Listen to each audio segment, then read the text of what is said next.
பேர் ஷைலஜா. நான் வந்து ஒரு டீச்சராக ஒர்க் பண்ணும்போது நிறைய ஸ்ட்ரகிள் ஆகியிருக்கேன். ஃபேமிலியாக இருந்தாலும் சரி, ஒரு ஒர்க் பண்ணுற இடத்துலையும் இருந்தாலும் சரி, ஸ்ட்ரகிள் பண்ணி தான் இந்த இடத்துக்கு நான் வந்திருக்கேன். ஒவ்வொரு பொண்ணும், நான் மட்டும் இல்லை, எல்லா பொண்ணுங்களும் ஸ்ட்ரகிள் ஆகி தான் இந்த இடத்துக்கு ஒரு பொசிஷனுக்கு வராங்கன்னா அவங்க எத்தனை வலி வேதனை எல்லாமே பட்டு தான் மேலே வந்திருப்பாங்க. எடுத்தவனே எல்லாரும் வந்துட மாட்டாங்க. ஸோ ஒரு பொண்ணுன்றது என்ன தெரியுங்களா, மெழுகுவத்தி மாதிரி தன்னை உருக்கி மற்றவங்களுக்கு வெளிச்சம் தருவதான் பெண்.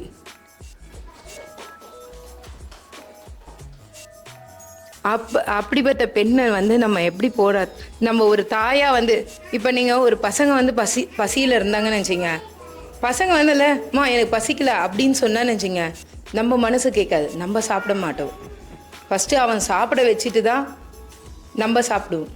அதே மாதிரி தான் நம்ம வீட்டுக்காரு நம்மளை என்ன திட்டினாலும் சரி, என்ன எதுவாக இருந்தாலும் சரி, பொறுத்து போகிறோம். பெண்கள் தான் பொறுத்து போவாங்க.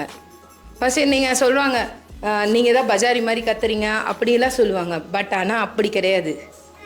நம்ம தான் வந்து என்னது நம்ம வீட்டுக்காரர் ஒரு வார்த்தை அப்படின்னு மிரட்டினா போதும் நம்ம அடங்கிடுவோம். அந்த பொறுமை பெண்ணுக்கு மட்டும்தான் இருக்குது, ஆணுக்கு கிடையவே கிடையாது. அதை நான் நிஜமாக ஒத்துக்குவேன். பொறுமைன்றது பெண்ணுக்கு மட்டும்தான் இருக்குது. அதுக்கு தான் ஒரு இடத்துல டீச்சராக இருந்தாலும் சரி, எந்த எதுவும் ஜாபாக இருந்தாலும் சரி, ஏன் பெண்ணுக்கு முக்கியத்துவம் கொடுக்குறாங்கன்னா அந்த பொறுமை. பெண்கள் வந்து சீக்கிரம் வந்து வேலையை விட்டு போக மாட்டாங்க, ஆண்கள் அப்படி இல்லை. அப்படியே மார்க் போடணும். அப்படியே பேப்பர் எடுத்துக்கோங்க. யார் ஸ்பீச் கொடுக்குறவங்களுக்கு அவுட் ஆஃப் 10க்கு எத்தனை மார்க் கொடுக்குறேன்னு எல்லாருமே மார்க் போடுவாங்க. அப்படியே பேசி முடிச்சோட மார்க் வாங்கிக்குவாங்க. நீங்கள் எழுதிக்குவாங்க, அவங்க பேசுவாங்க. நீங்கள் பேப்பரும் ஒரு பேனாவும் எடுத்துகிட்டு வந்துடுங்க, நோட்டு இல்லைன்னா ஒரு பேனா. நீங்கள் கன்டினியூ பண்ணுங்க. சரி. பெண்கள் வந்து பொறுமையானவங்க, ஆண்கள் அப்படி இல்லை. நம்ம நிறைய பேசிடுவோம். நம்ம நிறைய பேசுறதை அவங்க கேட்க மாட்டாங்க. ஆனால் அவங்க ஒரு வார்த்தை பேசினா நம்ம நின்று பொறுமையாக கேட்போம். என்ன சொல்கிறீங்க, சரிங்க. அப்புறம் ஒரு ஆணுக்கு தைரியம் கொடுக்கறதே பெண் தான். நீங்கள் பண்ணுங்க, நான் இருக்கேன் உங்க கூட அப்படின்னு சொல்கிறதும் ஒரு பொண்ணு தான். அந்த பொண்ணு இல்லைன்னா அந்த ஆண் இல்லை. நிஜமாக சொல்கிறேன். அது ஹஸ்பண்டாக இருந்தாலும் சரி, அப்பாவாக இருந்தாலும் சரி. ஒரு நிறைய பேர் இங்கே இருக்கீங்க, உங்கள் அப்பா வந்து என்ன பண்ணுவாங்க, வாடா செல்லம் அப்படின்னு தான் நினச்சிங்க. நீங்கள் அம்மாவை விட அப்பா கிட்ட தான் போவீங்க. ஏன்னா அந்த அரவணைப்புலாம் பெண்கள் கிட்ட தான். அப்பாவும் சரி, ஒரு கணவனாக இருந்தாலும் சரி, ஒரு அண்ணனாக இருந்தாலும் சரி, ஒரு தம்பியாக இருந்தாலும் சரி, பெண்ணுக்கிட்ட இருக்கும்போது அண்ணன் வந்து பேசிக்க மாட்டாங்க. இது அக்கா தம்பி, அண்ணன் தம்பி, தம்பி அக்கா, இந்த மாதிரி இருக்காங்களே, அவங்க வந்து நிறைய சண்டை போட்டுப்பாங்க, நிறைய சேர்ந்துப்பாங்க, நிறைய விட்டு கொடுப்பாங்க. ஸோ பெண்கள்ன்றது இந்த சமுதாயத்தில் ரொம்ப முக்கியமான உறவு. தாய்மை இன்னும் பெரிய உறவு. கடல் போல் நம்ம வந்து கடல் அலை ஓயலாம், ஆனால் பெண்களோட பாசம் ஓயவே ஓயாது கண்டிப்பாக. ஸோ நான் சின்னதில் பார்த்தீங்கன்னா ஆல்மோஸ்ட் தாத்தா பாட்டி வீட்டிலேயே தான் இருந்தேன். அப்பா அம்மா கூட ஆல்மோஸ்ட்டாக நான் இல்லை. ஏன்னா எனக்கு டைம்ஸ் இல்லை, அப்பா டைம்ஸ் இல்லைன்னு சொல்லி பிரிஞ்சு தான் இருந்தோம் அப்பா நானுன்ட்டு. அப்பா அம்மாவும் மேட்டூரில் இருந்தாங்க, நான் சேலத்துலேயே தான் இருந்தேன். கிட்டத்தட்ட 10th வரைக்குமே நான் சேலமில் மட்டும்தான் படித்தேன். அப்பா அம்மா கூட போனதே இல்லை. அப்போ லீவுக்கு போவேன் வருவேன். ஸோ அப்பா அம்மா பாசம் அந்தளவுக்கு இல்லை. தாத்தா பாட்டி மாமா அப்படி தான் இருந்துச்சு. ஸோ நான் ஒரே பொண்ணுனால இவங்க தாத்தா வீட்டு சைடு நிறைய எனக்கு செல்லம், பயங்கர செல்லம். ஏன்னா எங்கே போனாலும் சுற்றினாலும் சரி, ஃப்ரெண்ட்ஸ் கூட போனாலும் சரி, எங்கே போனாலும் பயங்கரமாக விட்டுருவாங்க, ஃப்ரீயாக விட்டுருவாங்க. எங்கேயும் போகிறது அந்தளவுக்கு நான் ஃபீலிங்ஸே இல்லை. இப்படி கஷ்டப்படணும், இப்படி இருக்கணும்லாம் எதுவுமே இல்லை. ஜாலியாக சூறு சுற்றிக்கிட்டு ஜாலியாக இருந்தேன், படித்தேன். அந்தளவுக்கு ஸ்டடீஸில் இம்பார்ட்டன்ட் நான் கொடுக்க மாட்டேன். என்ன கவனிக்கிறனோ அதை மட்டும்தான் நான் எக்ஸாமில் பண்ணுவேன். ஸோ அந்த மாதிரி தான் இருந்தேன் 10th வரைக்குமே. ஸோ 11th 12th தான் ஓரளவுக்கு டைம் சரியாக இருந்து நல்லாயிருக்கு, அப்பா அம்மா கிட்ட போய் இருக்கணும் அப்படின்னு சொல்லிட்டு பேக் பண்ணிட்டு ஊருக்கு போனேன். ஊருக்கு போய் அப்பா அம்மா கூட இருந்தேன். ஸோ ஆல்மோஸ்ட் 1.5 வருஷம்தான். 12th கரெக்டாக அடுத்த வாரம் எக்ஸாம்னால் இந்த வாரம் அப்பாவை இழந்துட்டேன். அப்பா ஆக்சிடெண்ட்டில் இறந்துட்டார். ஏன்டா வந்தேன், வராமே இருந்திருந்தால் எங்கள் அப்பா இன்னும் நல்லா இருந்திருப்பார்ல. ஒரு வேளை நான் வந்தனால தான் அப்பாவை இழந்துட்டணும் அப்படிங்கிற மைண்ட் செட்லாம் எனக்கு வந்துச்சு. ஸோ அதுக்கப்புறம் அப்பா இழந்ததுக்கப்புறம் மறுபடியும் எனக்கும் அம்மாவுக்கும் ஆதரவு எல்லாமே எங்கள் தாத்தா பாட்டி, எங்கள் மாமாங்க தான். ஏன்னா அவங்க இல்லைன்னா சீரியஸாக இந்த ஸ்டேஜில் இந்த அளவுக்கு காலேஜ் படித்தோ இல்லை இந்த மாதிரி ஒர்க்குக்கு வரதுக்கோ இவ்வளோ போல்டாக இருக்கிறதுக்கோ கண்டிப்பாக வந்திருக்க மாட்டேன். முடங்கி போய் வீட்டிலே தான் உட்கார வச்சுருப்பாங்க, ஒரு கல்யாணம் பண்ணி கொடுத்துட்டு அந்த மாதிரி தான் இருந்திருப்பேன். ஆனால் அவங்க ரொம்ப எனக்கு தட்டி கொடுத்து, அப்பா இல்லைனாலும் சரி, மற்ற அண்ணன் தம்பி இல்லைனாலும் சரி, அக்கா தங்கச்சினாலும் சரி, நீ அம்மாவை நல்லா பார்த்துக்கணும், ஃபேமிலியில் நல்லா இருக்கணும், நீ வந்து போல்டாக வரணும்னு சொல்லி எங்கள் மாமாவும் எங்கள் தாத்தா பாட்டி தான் எல்லாமே. ஸோ அவங்க அப்படிலாம் சொல்லி வந்து தான் ஸ்கூலிங் முடித்தேன். 11th 12th ஃபுல் பண்ணேன். எக்ஸாம் எழுத மாட்டேன்னு சொன்னேன். ஆல்மோஸ்ட் 12th போக மாட்டேன், பப்ளிக் எக்ஸாம் எழுத மாட்டேன், நான் ஃபெயில் ஆயிடுவேன் அப்படிலாம் அழுந்து வீட்லேயே இருந்தேன்.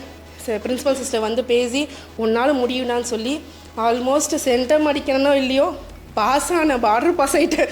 எப்படியும் பார்டர் பாஸ் ஆகி வந்தேன். அப்புறம் காலேஜில் நான் டாப்பாக வந்தேன். ரொம்ப நல்லா காலேஜில் படித்தேன். ஆனால் புக்கில் வச்சுட்டு மாங்குமாங்கன்னுலாம் படிக்கவே மாட்டேன். என்றைக்குமே எல்லா கேம்ஸ்லையும் கண்டக்ட் பண்ணுவேன், எல்லா கல்ச்சுரல்ஸ்லையும் இருப்பேன், எல்லாத்துலேயும் ரொம்ப என்ஜாய் பண்ணேன் காலேஜில். ஏன்னா அந்தளவுக்கு எனக்கு ஃபேமிலி சப்போர்ட் பண்ணாங்க. அப்பா இல்லாத ஃபீலே இல்லை. ஸோ அந்த டைம் தான் லவ் பண்ணவும் ஆரம்பித்தேன். ஏன்னா அந்த லவ் பண்ணுற சப்போர்ட்டும் எனக்கு எப்படின்னா அக்கா தங்கச்சிங்க கொடுத்தாங்க.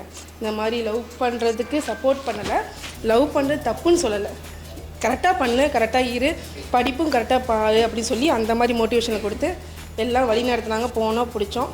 ஏன்னா அந்த அவரும் சப்போர்ட் பண்ணார் எனக்கு. என் ஹஸ்பண்டும் பயங்கர சப்போர்ட், நல்லா படி அப்படி இப்படின்ட்டு. So at the same time ஹஸ்பண்டும் ஓரளவுக்கு சப்போர்ட்டு, ஆனால் ஃபுல் ஃப்ளெஜ்டாக இல்லை, ஓரளவுக்கு சப்போர்ட் கொடுத்தாரு. ஆனால் ஃபுல்லாகவே எங்கள் ஃபேமிலி தான். மூவ் பண்ணிவிட்டு போனேன், லைஃப் ட்ராவல் பண்ணேன், காலேஜ் முடித்தேன், பிஎட் பண்ணேன். ஸோ எல்லாம் முடிச்சுட்டு எல்லா இடத்துலையும் ஒர்க் பண்ணேன். மெடிக்கலில் ஒர்க் பண்ணேன், அப்புறம் ஒரு பியூட்டிஷியனில் போய் ஒர்க் பண்ண ஆசைப்பட்டேன், ஆனால் அது சக்ஸஸ் ஆகலை. அதுக்கப்புறம் டீச்சிங் போனேன். அப்புறம் ஒரு ஃபர்னிச்சர் ஷோரூமில் ஒர்க் பண்ணேன், கார் ஷோரூமில் ஒர்க் பண்ணேன். அதுக்கப்புறம் தான் இங்கே வந்து ஜாயின் ஆனேன். நிறைய ஸ்ட்ரகிள் பார்த்தேன். எவ்வளவோ நான் எங்கள் அப்பா அம்மா கூட இருக்க முடியலையேன்னு நான் ரொம்ப கவலைப்பட்டேன். ஆனால் உண்மையாலுமே நான் இருக்கேன்னு சொல்லி எங்கள் பாட்டியும் எங்கள் அம்மாவும் தான். உண்மையாலுமே அவங்க தான், நீ உன்னால் முடியும், நீ நல்லா பண்ணு. என்ன தான் ஓப்பனாக சொல்லப்போனால் ஜென்ஸ் சப்போர்ட் வந்து ஃபினான்ஸாக இருந்தாலும் கூட ஃபீமேலாக எங்கள் பாட்டியும் எங்கள் அம்மாவும் உன்னால் முடிய கண்ணு, நீ வெளியே போ, உனக்கு என்ன வேணும், என்ன பண்ணணும் எல்லாம் பண்ணு, உனக்கு என்ன லவ் பண்ணுறியா, மேரேஜ் கூட பண்ணிக்கோ, ஆனால் கரெக்டாக இரு அப்படின்னு உண்மையாலுமே அதுலேயும் சப்போர்ட்டு. எனக்கு இங்கே ஒர்க்குக்கு வந்தால் கூட இங்கே போ, அவள் சார்கிட்ட போ, ஒர்க் பண்ணு, கண்டிப்பாக உனக்கு சேஃப் இருக்குன்னு சொல்லி இன்னமும் என்னை தட்டி கொடுத்து கூப்பிட்டு போகிறது எங்கள் அம்மா தான். உண்மையிலுமே எங்கள் அம்மா இல்லைன்னா இங்கே இவ்வளோ தூரம் வந்திருக்க மாட்டேன். எங்கள் பாட்டி மெயினாக எங்கள் பாட்டி இருந்தாலும் வந்திருக்க மாட்டேன். So at the same time நம்ம கேர்ள்ஸால் எதுவுமே பண்ண முடியாதுலாம் இல்லை. நம்ம ஒரு விஷயம் டிசைட் பண்ணிட்டோம்னா கண்டிப்பாக அது சக்ஸஸ் பண்ணி தான் ஆகும். அதே மாதிரி தான் எல்லா விஷயத்துலையும் சக்ஸஸ் பண்ணுவோம். ஹாப்பி உமன்ஸ் டே. ஹாப்பி உமன்ஸ் டே.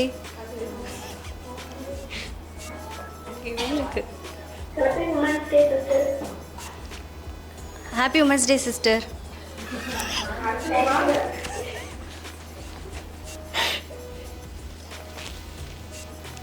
ஓகே, நான் வந்து பார்த்திங்கன்னா சின்ன வயசுலேருந்தே ரொம்ப கஷ்டப்பட்டு இந்த இடத்துக்கு வந்திருக்கேன். இந்த இடத்துக்கு வந்தாலும் நான் தான் இந்த இடத்துல நிற்கிறேன். எப்படின்னா யாரும் சப்போர்ட் பண்ணுறதில்ல எனக்கு இந்த இடத்துல வந்து நிற்கிறதுக்கு. நானாக கஷ்டப்பட்டு தான் ஒரு நாளும் கஷ்டப்பட்டு ஒர்க் பண்ணிகிட்ருக்கேன். எங்கள் அம்மா மட்டும்தான் எனக்கு இப்போ வரைக்கும் சப்போர்ட் பண்ணிகிட்ருக்காங்க. ஒர்க்குக்கு போ, இதெல்லாம் பண்ணுன்னு சொல்லிட்டு. அதனால் எங்கள் அம்மா இல்லைன்னா எங்கள் அம்மா மட்டும்தான் எனக்கு சப்போர்ட். எங்கள் அம்மா இல்லைன்னா நான் இந்த மாதிரி ஒர்க்குக்கு வர்றது அந்த மாதிரிலாம் இருக்க முடியாது. என் ஹஸ்பண்ட் வந்து வீட்டில் வேலை பாரு, வீட்டை பார்த்துக்கோ அப்படின்னு சொல்லுவாங்க. ஆனால் எனக்கு அதில் இன்ட்ரெஸ்ட் இல்லை. வீடும் பார்த்துப்பேன், ஆனால் எனக்கு வெளியே வந்து இந்த மாதிரி ஒர்க் பண்ணணும் அப்படின்னு ஆசை. ஆனால் அம்மா மட்டும்தான் வெளியே போ, நீ இன்னும் வெளியே போனால் மட்டும்தான் உன்னால் இன்னும் நிறைய பார்க்க முடியும், நிறைய ஃபேஸ் பண்ண முடியும் அப்படின்னு சொல்லி அம்மா மட்டும்தான் இப்போ வரைக்கும் எனக்கு சப்போர்ட் பண்ணிகிட்ருக்காங்க. Thank you. Happy women's day to all. நான் வந்து சின்ன வயசுலேருந்தே ரொம்ப ஃப்ரீடமாக இருந்தேன். வீட்டில் கூட எந்த வேலையும் செய்ய மாட்டேன், எல்லாமே எங்கள் அக்காவும் எங்கள் அம்மா வந்து செய்வாங்க. ரொம்ப ஜாலியாக ஃப்ரீடமாக இருந்தேன். அதுக்கப்புறம் வந்துட்டு நல்லா தான் படித்தேன். இப்போவும் நல்ல பொசிஷனில் இருக்கேன். என்னை பொறுத்த வரைக்கும் முன்னாடிலாம் சொல்லுவாங்கள்ல, பாய்ஸ் தான் டாமினேட் பண்ணி கேர்ள்ஸ் எப்படி வச்சிட்ருக்காங்க அப்படின்னு சொல்லிட்டு. அதெல்லாம் இப்போ ரொம்ப மாறிடுச்சு. பாய்ஸ்லாம் புரிஞ்சுக்க ஆரம்பிச்சிட்டாங்க ஒரு சிலர். ஆனால் கேர்ள்ஸே தான் கேர்ள்ஸை டாமினேட் பண்ணிகிட்டு இருக்காங்களோ, போட்டி பொறாமை அந்த மாதிரிலாம் எனக்கு தோணுது. ஸோ எந்த போட்டி பொறாமை இல்லாமல் எல்லாருமே ஜாலியாக இருப்போம். Happy women's day to all. Happy women's டே.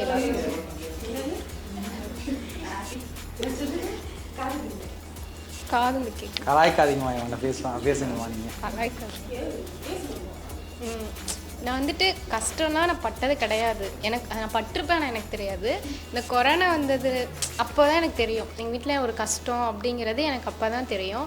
ஆனால் நான் இது வரைக்கும் நான் பிறந்ததுலேருந்து இது வரைக்கும் எனக்கு 23 வயசில் நான் நினைக்கிறது என்ன அப்படின்னா, ஒருத்தர் வந்து நம்மளுக்கு துரோகம் பண்ணிட்டாங்க அப்படின்னா அவங்கள மன்னிக்கலாம். ஆனால் வந்துட்டு அவங்கள வந்துட்டு எந்த விதத்தில் மன்னிக்கணுமோ, அவங்க ஒவ்வொரு டைமும் நமக்கு துரோகம் பண்ணிகிட்டே இருப்பாங்க. அதை நம்ம எல்லா டைமும் மன்னித்து நம்மளோட இதை நம்ம எதுலேயுமே குறைச்சிக்க கூடாது. நான் அப்படி தான் பண்ணிகிட்ருக்கிறேன். ஆனால் அதை நான் இனிமேல் குறைச்சிக்க கூடாது அப்படின்னு சொல்லிட்டு. ஆனால் இப்போ நான் கரெக்டாக இருக்கேன். இந்த ஒரு 2 மாதம் அளவுலேருந்து நான் கரெக்டாக இருக்கேன்.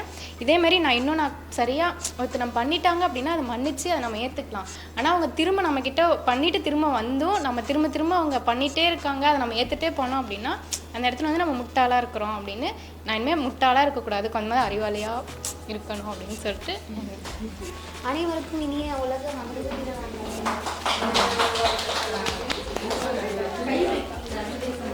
நீங்கள் பேசுங்க.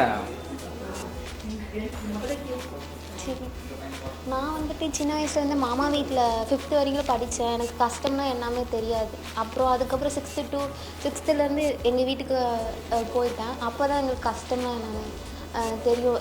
எது கேட்டாலும் மாமா வாங்கி கொடுத்துருவாங்க, எனக்கு கஷ்டமே தரமாட்டாங்க. எது கேட்டாலுமே வாங்கி கொடுத்துருவாங்க. எங்கே வேணாலும் கூப்பிட்டு போவாங்க. அவங்க எங்கே போனாலுமே என்னை கூட்டிகிட்டு போவாங்க. அதே அப்பா வீட்டில் வந்துட்டு நான் கேட்குறது அப்பாவால் வாங்கி தர முடியல. சம்டைம்ஸ் வந்துட்டு வாங்கி தருவாங்க. அது ரொம்ப வந்துட்டு எப்படின்னா ரொம்ப கெஞ்சி இது எனக்கு வேணும் அப்படின்னு சொல்லி தான் ரொம்ப கெஞ்சுவேன், எனக்கு இது வேணும் அப்படின்ட்டு. அப்படி தான் எனக்கு கிடச்சிது.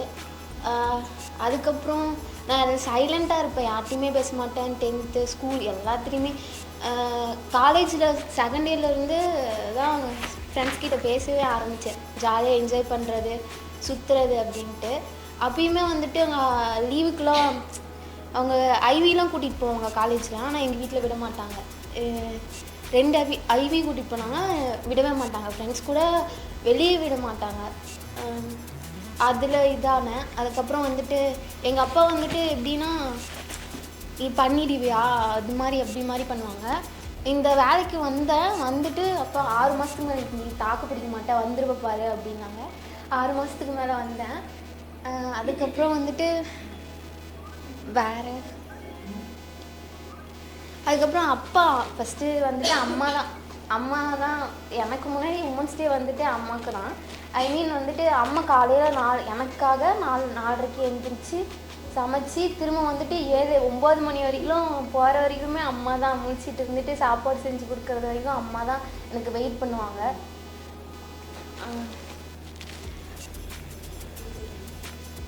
அவ்வளோதான். Happy women's day. Happy Women's Day to all.